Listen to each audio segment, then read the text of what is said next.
بسم اللہ الرحمن الرحیم۔ صحیح بخاری حدیث نمبر 45۔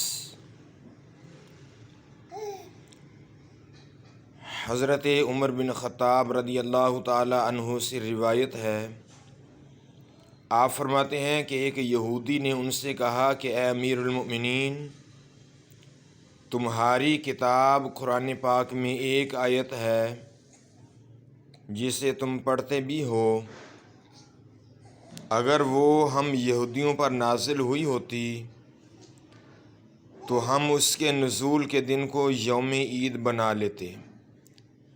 آپ نے پوچھا کہ وہ کون سی آیت ہے؟ اس نے جواب دیا کہ سورۃ المائدہ کی یہ آیت ہے جس کا ترجمہ یہ ہے کہ آج میں نے تمہارے دین کو مکمل کر دیا اور اپنی نعمت تم پر تمام کر دی اور تمہارے لیے دین اسلام پسند کیا۔ حضرت عمر رضی اللہ تعالی عنہ نے فرمایا کہ ہم اس دن اور اس مقام کو خوب جانتے ہیں جب یہ آیت رسول اللہ صلی اللہ علیہ وآلہ وسلم پر نازل ہوئی۔ اس وقت آپ صلی اللہ علیہ وآلہ وسلم عرفات میں جمعہ کے دن کھڑے ہوئے تھے۔ صحیح بخاری حدیث نمبر 46۔ زکوٰۃ دینا اسلام میں داخل ہے۔ حضرت طلحہ بن عبید اللہ فرماتے ہیں، نجد والوں میں ایک شخص نبی کریم صلی اللہ علیہ وآلہ وسلم کے پاس آیا، سر پریشان یعنی بال بکھرے ہوئے تھے۔ ہم اس کی آواز کی بمبناہٹ سنتے تھے اور ہم سمجھ نہیں پا رہے تھے کہ وہ کیا کہہ رہا ہے، یہاں تک کہ وہ نزدیک آن پہنچا۔ جب معلوم ہوا کہ وہ اسلام کے بارے میں پوچھ رہا ہے، نبی کریم صلی اللہ علیہ وآلہ وسلم نے ارشاد فرمایا کہ اسلام دن رات میں 5 نمازیں پڑھنا ہے۔ اس نے کہا، بس اس کے سوا تو اور کوئی نماز مجھ پر نہیں۔ آپ صلی اللہ علیہ وآلہ وسلم نے فرمایا، نہیں، مگر تو نفل پڑھے تو اور بات ہے۔ نبی کریم صلی اللہ علیہ وآلہ وسلم نے ارشاد فرمایا، اور رمضان کے روزے رکھنا۔ اس نے کہا، اور تو کوئی روزہ مجھ پر نہیں۔ آپ صلی اللہ علیہ وآلہ وسلم نے ارشاد فرمایا، نہیں، مگر تو نفل روزے رکھے تو اور بات ہے۔ طلحہ نے کہا کہ نبی کریم صلی اللہ علیہ وآلہ وسلم نے اسے زکوٰۃ کا بیان کیا۔ وہ کہنے لگا کہ بس اور کوئی صدقہ مجھ پر نہیں ہے۔ آپ صلی اللہ علیہ وآلہ وسلم نے ارشاد فرمایا، نہیں، مگر یہ کہ تو نفل صدقہ دے تو اور بات ہے۔ راوی نے کہا، پھر وہ شخص پیٹھ موڑ کر چلا گیا، یوں کہتا چلا جاتا تھا، قسم اللہ کی، میں نہ اس سے بڑھاؤں گا نہ گھٹاؤں گا۔ نبی کریم صلی اللہ علیہ وآلہ وسلم نے فرمایا، اگر یہ سچا ہے تو دین اپنی مراد کو پہنچا ہے۔ صحیح بخاری حدیث نمبر 47۔ جنازے کے ساتھ جانا ایمان میں داخل ہے۔ حضرت ابو ہریرہ رضی اللہ تعالی عنہ سے روایت ہے، نبی کریم صلی اللہ علیہ وآلہ وسلم نے ارشاد فرمایا کہ جو کوئی ایمان رکھ کر اور ثواب کی نیت سے کسی مسلمان کے جنازے کے ساتھ جائے اور نماز اور تدفین سے فراغت ہونے تک اس کے ساتھ رہے تو وہ 2 قرات ثواب لے کر لوٹے گا۔ ہر قرات اتنا بڑا ہوگا جیسے احد کا پہاڑ، اور جو شخص جنازے پر نماز پڑھ کر دفن سے پہلے لوٹ جائے تو وہ ایک رات ثواب لے کر لوٹے گا۔ روح کے ساتھ اس حدیث کو عثمان مؤذن نے بھی روایت کیا ہے۔ صحیح بخاری حدیث نمبر 48۔ مومن کو ڈرنا چاہیے کہ کہیں اس کے اعمال مٹ نہ جائیں اور اس کی خبر تک نہ ہو۔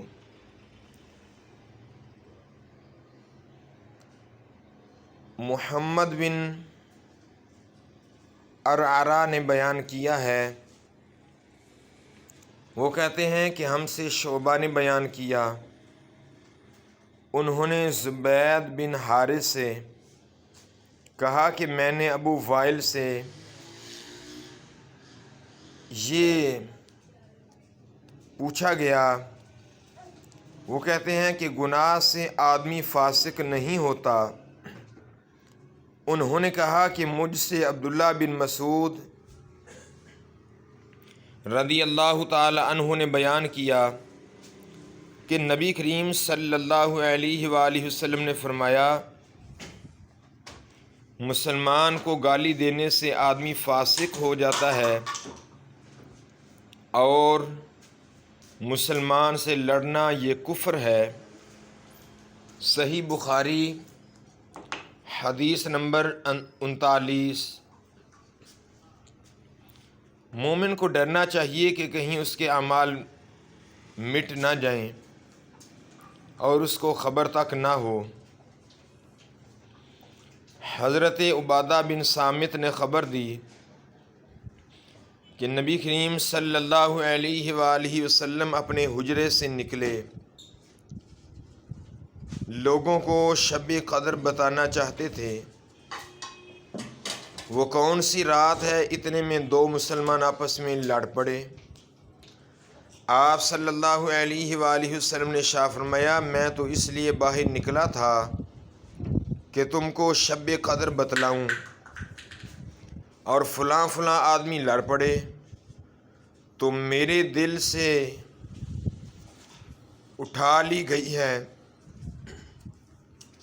اور شاید اسی میں کچھ تمہاری بہتری ہو،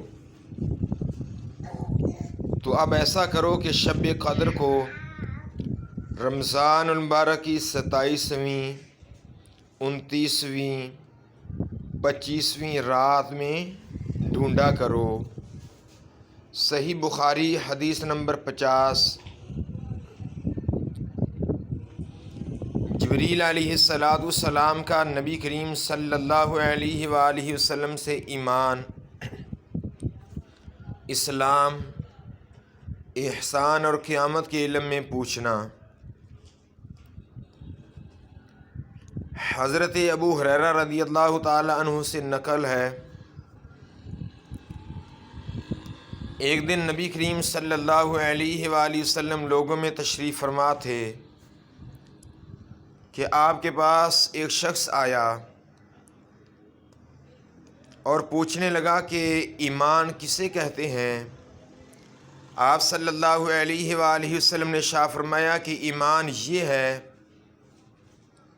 کہ تم اللہ کے وجود اور اس کی وحدانیت پر ایمان لاؤ، اور اس کے فرشتوں کے وجود پر، اور اللہ تعالیٰ کی ملاقات کے برحق ہونے پر، اور اس کے رسولوں کے برحق ہونے پر، اور مرنے کے بعد دوبارہ اٹھنے پر ایمان لاؤ۔ پھر اس نے پوچھا کہ اسلام کیا ہے؟ آپ صلی اللہ علیہ وآلہ وسلم نے پھر جواب دیا کہ اسلام یہ ہے کہ تم خالص اللہ کی عبادت کرو اور اس کے ساتھ کسی کو شریک نہ بناؤ، اور نماز قائم کرو، زکوٰۃ فرض ادا کرو، اور رمضان کے روزے رکھو۔ پھر اس نے احسان کے متعلق پوچھا۔ آپ صلی اللہ علیہ وآلہ وسلم نے ارشاد فرمایا کہ احسان یہ ہے کہ تم اللہ کی عبادت اس طرح کرو گویا تم اسے دیکھ رہے ہو۔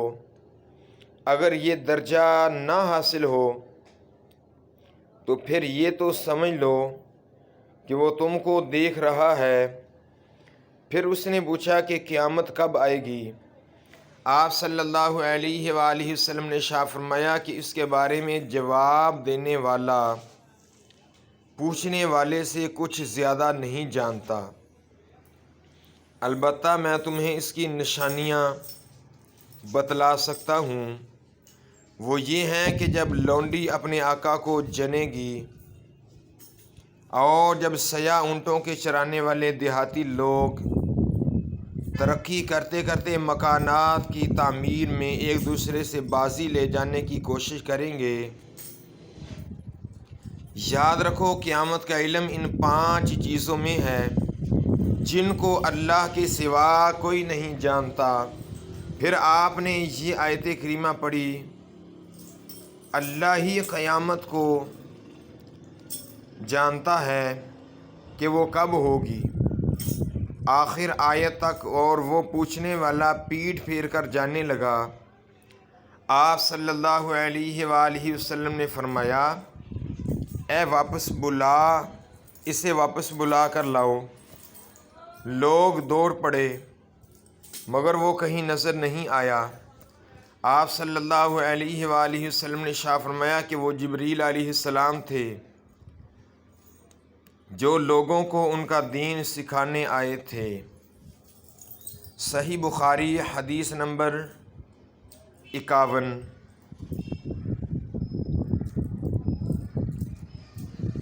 حضرت عبداللہ ابن عباس رضی اللہ تعالی عنہما نے خبر دی، ان کو ابو سفیان بن حرب نے کہ روم کے بادشاہ نے ان سے کہا کہ میں نے تم سے پوچھا تھا کہ رسول اللہ صلی اللہ علیہ وآلہ وسلم کے ماننے والے بڑھ رہے ہیں یا گھٹ رہے ہیں؟ تو نے جواب میں بتلایا کہ وہ بڑھ رہے ہیں۔ ٹھیک ہے، ایمان کا یہی حال رہتا ہے یہاں تک کہ وہ پورا ہو جائے، اور میں نے تم سے پوچھا تھا کہ کوئی ان کے دین میں آ کر پھر اس کو برا جان کر پھر جاتا ہے؟ تو نے کہا نہیں، اور ایمان کا یہی حال ہے، جب اس کی خوشی دل میں سما جاتی ہے تو پھر اس کا کوئی برا نہیں سمجھ سکتا۔ حدیث نمبر 52۔ اس شخص کی فضیلت کے بیان میں جو اپنا دین قائم رکھنے کے لیے گناہ سے بچ گیا۔ نعمان بن بشیر رضی اللہ تعالی عنہ سے سنا گیا، وہ کہتے تھے کہ میں نے نبی کریم صلی اللہ علیہ وآلہ وسلم سے سنا، آپ صلی اللہ علیہ وآلہ وسلم فرماتے تھے کہ حلال کھلا ہوا ہے اور حرام بھی کھلا ہوا ہے، اور ان دونوں کے درمیان بعض چیزیں شبہ کی ہیں، یعنی مشتبہات میں سے ہیں، جن کو بہت لوگ نہیں جانتے کہ حلال ہیں یا حرام ہیں۔ پھر جو کوئی شبہ کی چیزوں سے بھی بچ گیا اس نے اپنے دین اور عزت کو بچا لیا، اور جو کوئی ان شبہ کی چیزوں میں پڑ گیا اس کی مثال اس چرواہے کی ہے جو شاہی محفوظ چراگاہ کے آس پاس اپنے جانوروں کو چرائے۔ وہ قریب ہے کہ کبھی اس چراگاہ کے اندر گھس جائے اور شاہی مجرم قرار پائے۔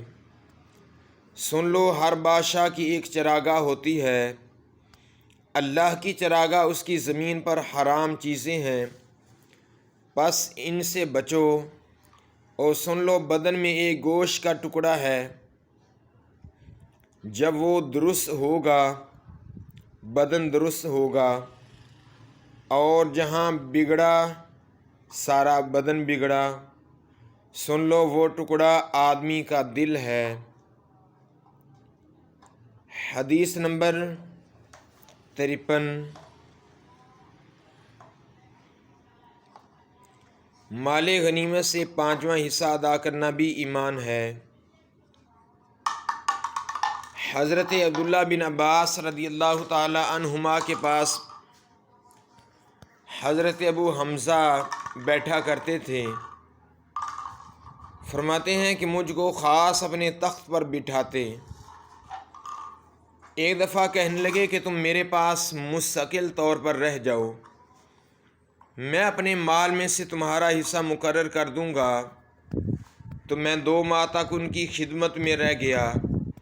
پھر کہنے لگا کہ عبد القیس کا وفد جب نبی کریم صلی اللہ علیہ وآلہ وسلم کے پاس آیا تو آپ نے پوچھا کہ یہ کون سی قوم کے لوگ ہیں، یا یہ وفد کہاں کا ہے؟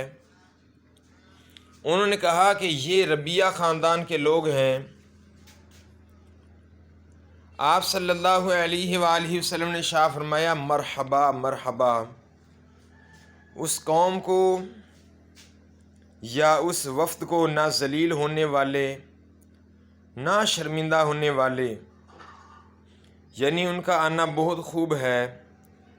وہ کہنے لگے کہ اے اللہ کے رسول صلی اللہ علیہ وآلہ وسلم، ہم آپ کی خدمت میں صرف ان حرمت والے مہینوں میں آ سکتے ہیں، کیونکہ ہمارے اور آپ کے درمیان مضر کے کافروں کا قبیلہ آباد ہے۔ بس آپ ہم کو ایک ایسی قطعی بات بتلا دیجئے گا جس کی خبر ہم اپنے پچھلے لوگوں کو بھی کر دیں، جو یہاں نہیں آئے، اور اس پر عمل درآمد کر کے ہم جنت میں داخل ہو جائیں۔ اور انہوں نے آپ سے اپنے برتنوں کے بارے میں بھی پوچھا۔ آپ صلی اللہ علیہ وآلہ وسلم نے ان کو 4 باتوں کا حکم دیا اور 4 قسم کے برتنوں کو استعمال میں لانے سے منع فرمایا۔ ان کو حکم دیا کہ ایک اکیلے اللہ پر ایمان لاؤ۔ پھر آپ صلی اللہ علیہ وآلہ وسلم نے پوچھا کہ جانتے ہو ایک اکیلے اللہ پر ایمان لانے کا مطلب کیا ہے؟ انہوں نے کہا کہ اللہ اور اس کے رسول صلی اللہ علیہ وآلہ وسلم ہی کو معلوم ہے۔ آپ صلی اللہ علیہ وآلہ وسلم نے فرمایا کہ اس بات کی گواہی دینا کہ اللہ کے سوا کوئی معبود نہیں، اور یہ کہ محمد صلی اللہ علیہ وآلہ وسلم اللہ کے سچے رسول ہیں، اور نماز قائم کرنا، زکوٰۃ ادا کرنا، ماہ رمضان کے روزے رکھنا، مال غنیمت سے جو ملے اس کا 5واں حصہ مسلمانوں کے بیت المال میں داخل کرنا، اور 4 برتنوں کے استعمال سے آپ صلی اللہ علیہ وسلم نے ان کو منع فرمایا۔ سبز لاکھی مرتبان سے، کدو کے بنائے ہوئے برتن سے، لکڑی کے کھودے ہوئے برتن سے، اور روغنی برتن سے، اور فرمایا کہ ان باتوں کو حفظ کر لو اور ان لوگوں کو بھی بتلا دو جو تم سے پیچھے ہیں اور یہاں نہیں آئے ہیں۔